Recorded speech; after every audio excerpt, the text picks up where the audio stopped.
দাবি। এর মধ্যে 1 নম্বর হলো ধর্ম অবমাননার সর্বোচ্চ শাস্তি ব্লাসফেমি ল বাস্তবায়ন করতে হবে।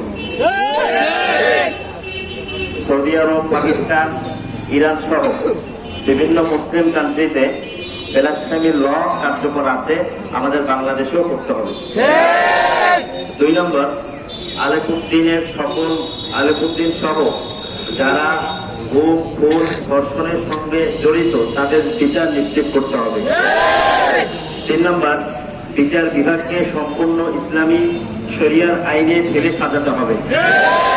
4 নম্বর, রাখা সহ এ জাতীয় কুখ্যাত ধর্ম অবমাননাকারীকে 24 ঘন্টার মধ্যে জনসম্মুখে দৃষ্টান্তমূলক শাস্তি নিশ্চিত করতে হবে।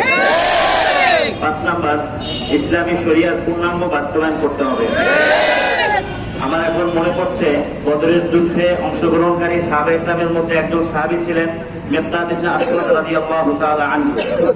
তিনি আল্লাহ রাসূল সাল্লাল্লাহু আলাইহি সাল্লামকে উদ্দেশ্য করে বলেছিলেন, ইয়া রাসূলুল্লাহ, লা নাকুলু কামা ক্বালা মূসা ফাযহাব আনতা ওয়া রাব্বুকা ফাকাতিলা ইন্নাহা হুনা কাঈদুন। ইয়া রাসূলুল্লাহ, আমরা আপনাকে সেই কথা বলতে চাই না, বলবো না যে কথা মুসাকে বলেছিলেন, হে মুসা, তুমি আর তোমার রব গিয়ে যুদ্ধ করো, আমরা এখানে বসে আছি। বরং আমরা বলতে চাই, ওয়ালাকিন্না নুকাতিলু আন ইয়ামিনিনা ওয়া আন শিমালিনা ওয়া আন ইয়ামিনিনা ওয়া আন আমামিনা ওয়া আন খালফিনা। ইয়া রাসূলুল্লাহ, আমরা বলতে চাই, যখন আপনার ডান পাশ দিয়ে যখন আক্রমণ করবে, আমরা ডান পাশ দিয়ে প্রতিরোধ করব। বাম পাশ দিয়ে আক্রমণ করবে, আমরা বাম পাশ থেকে প্রতিরোধ করব।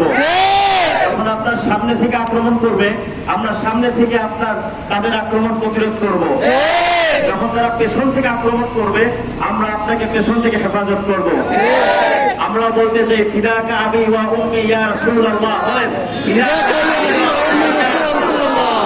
ইয়া রাসূলুল্লাহ, আপনার জন্য আমার পিতা মাতা, জান, আমার মাল, ইজ্জত, সম্মান সবকিছু কুরবান।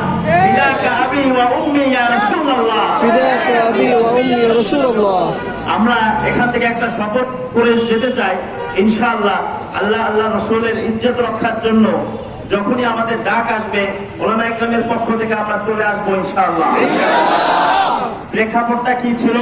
প্রেক্ষাপটটা ছিল হাসান আল গালিব নামে এক জারজ কবি, ও তার কবিতার বইয়ের মধ্যে স্ববর্গীয় শব্দ ব্যবহার করে আল্লাহ রাসূলের সাথে বেয়াদবি করেছে।